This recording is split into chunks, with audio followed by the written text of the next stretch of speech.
linking Steam to another Rockstar account is pretty easy thing to do. Today I'm going to teach you how you guys can link Steam to another Rockstar account. So for that, as you guys can see, I'm at the Rockstar games. Now here you simply have to click on support, and after clicking on support you will be able to see this page where it will show you all things regarding this support. I'm going to click on account support and it will take me to this page. Now here I'm just going to click on social club account and it will show me all these options. Here you have to click on account linking. Now, as you guys can see, in order to submit a ticket, you need to sign into your Rockstar account.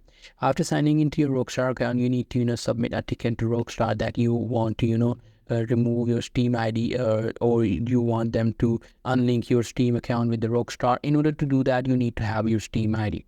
So how can you get that? In order to get the Steam ID, you need to go to your Steam application in the desktop.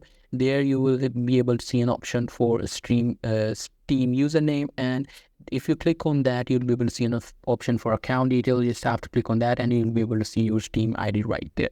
So you just need to submit a ticket with the Steam ID. After unlinking your this Rockstar account with the Steam, you can easily link a new one. So that's pretty much it. That's how you guys can do it. Hope you guys find this video helpful.